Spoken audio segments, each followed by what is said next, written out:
Hello everyone.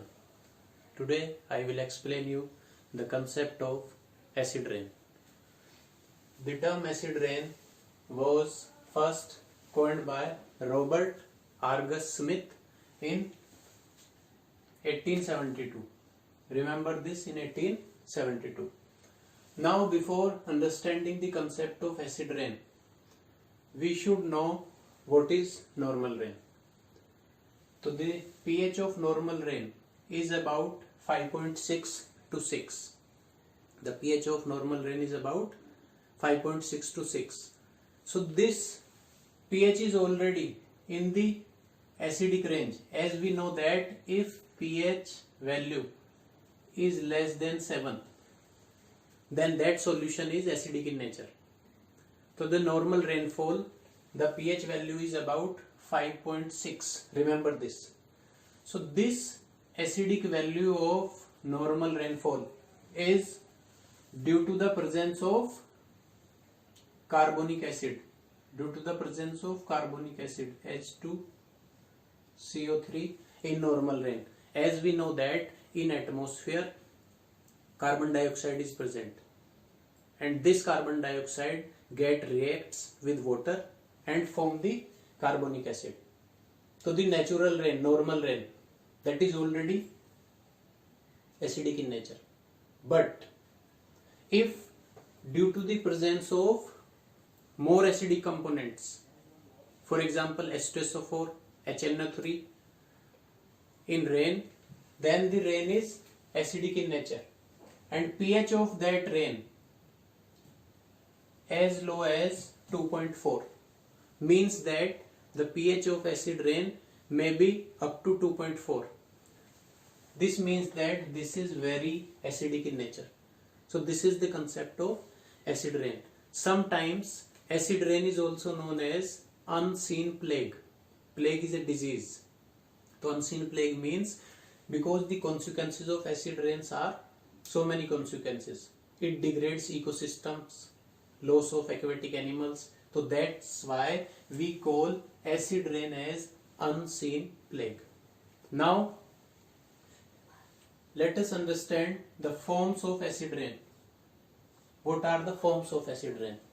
So in environment, acid rain or acidic components from the atmosphere deposits on the surface of the earth, in two forms. One is dry deposition. Dry deposition is due to the deposition of some gases directly to the earth's surface, or deposition of particulate matter which are acidic in nature. So this is the dry deposition of acidic component on the earth's surface. Here next is the wet deposition. Wet deposition, when acidic components deposits on the ground surface in the form of precipitation, rainfall, snow, fog, dew. So that form of acid deposition is wet. So this is the concept of wet deposition. Near about 80% of the acidic component deposits on the earth's surface in the form of wet deposition. That is known as acid rain. Now next important part of acid rain is the components of acid rain. What are the components of acid rain? So here we have three main components in acid rain. First is H2SO4, second HNO3, and in traces HCl. H2SO4 means hydrosulfuric acid. Hydrosulfuric acid, it is about 60 to 70%. HNO3 means nitric acid. It is about 30 to 40%, and HCl less than 1%. So there are three components in acid rain. and the major component is the H2SO4, that is about 60 to 70%. Next is the HNO3 nitric acid, 30 to 40%, and sometimes HCl is also present in acid rain. So this is all about the composition of acid rain. Now the question is that how the formation of acid rain takes place in environment. What are the reactions? So I will tell you two reactions. First is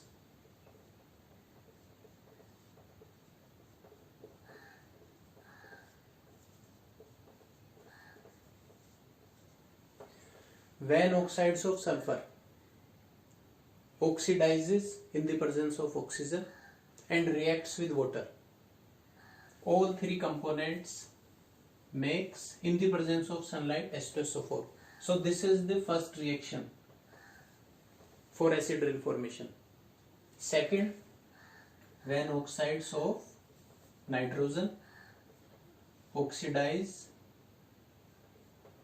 in the presence of water and formation of HNO3 takes place. So these are two major reactions which are responsible for the formation of acid rain. Here SOx means oxides of sulfur. As we know that there are so many oxides of sulfur, SO, SO2, SO3. In the same way, NOx means oxides of nitrogen. So we have near about 7 oxides of nitrogen in the atmosphere. Main oxides which are responsible for the formation of acid rain are NO, NO2 and N2O. So these reactions shows the formation of acid rain. So with the help of this diagram, I will explain you about the concept of acid rain. है ना? So here we have industrial smoke and emission of gases by the automobiles. So this smoke mainly consists of oxides of nitrogen and sulfur, SOx and NOx. So these oxides in the presence of oxygen, oxygen is already there is in the air, that is 21%. So these gases get first oxidized and then reacts with water that is present in clouds, that is present in atmosphere. So when all these components get reacts, there is the formation of acidic components like H2SO4, sulfuric acid. So when these components deposit without rainfall, so that deposition is known as dry deposition. But if rainfall occurs, the deposition of acidic component on the environment, trees, plants, then this deposition is known as wet deposition. And this acid rain get accumulated in the aquatic water bodies and pollute water bodies, soil, and affect other components of the environment. So this is all about acid rain formation. Now the consequences of the acid rain. Consequences means impacts or the harmful effects of the acid rain. So here we can classify or divide consequences into three parts. First is the consequences on the environment, second is consequences on material, and third is the consequences or impacts on the human beings. So first I will discuss about the consequences on the environment. So acid rain generally affects different ecosystems, vegetations, aquatic bodies, and degrade soil quality also. So the consequences of acid rain are, first is it retards plants growth, means it affects the productivity of the ecosystem. It affects the productivity of the agricultural crops. Affects means it lower it down. Second is the loss of aquatic life. In Sweden itself, more than 4,000 lakes, and in Norway more than 15,000 lakes were degraded due to the acid rain. So this acid rain also responsible for the acidification of lakes, aquatic bodies, ponds and streams. So this is also the environmental effect. And last one is it affects the soil fertility. How it affects the soil fertility? Because the pH of the soil regulates the availability of nutrients to the plants. If pH is not proper in soil, then it definitely affects the productivity of the soil. Next, impact on the material. So generally it has been seen that on material acid degrades or it starts the process of corrosion. So acidic component or acid rain starts the corrosion of material, corrosion of building, and it also degrades the stone statues. For example, you have heard about Taj Mahal. So the material that is used in Taj Mahal is the calcium carbonate. So the formula of calcium carbonate is CaCO3. When this CaCO3 calcium carbonate reacts with H2SO4 that is present in acid rain, so the formation of calcium sulfate, CO2 and water.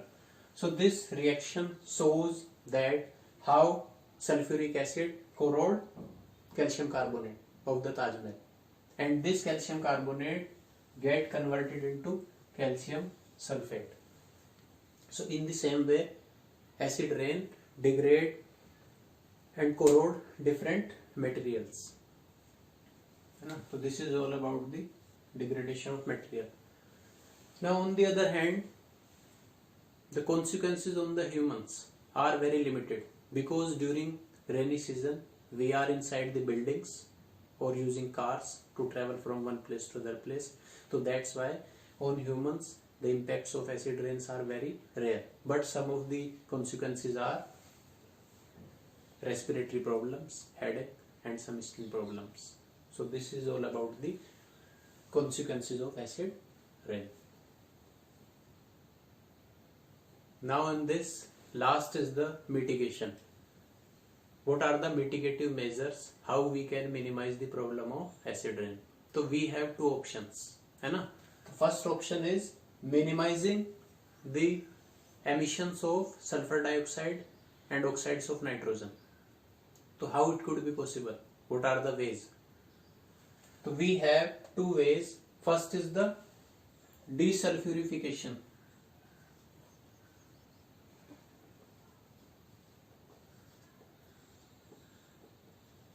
Desulfurification of the smoke means that if we remove SO2 from the sulfur from the smoke, then that process is known as desulfurification of the SO2. And second is the recovery of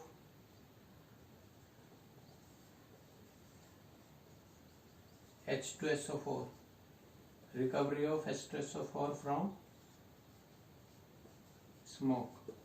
For example, SO2 plus H2 gives H2SO4, means that the sulfur dioxide that is present in the smoke can be reacted with water before entering to the atmosphere, and we get the sulfuric acid.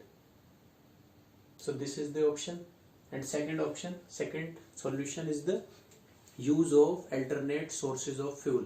Use of alternate sources of fuels means we should use other sources, for example solar energy,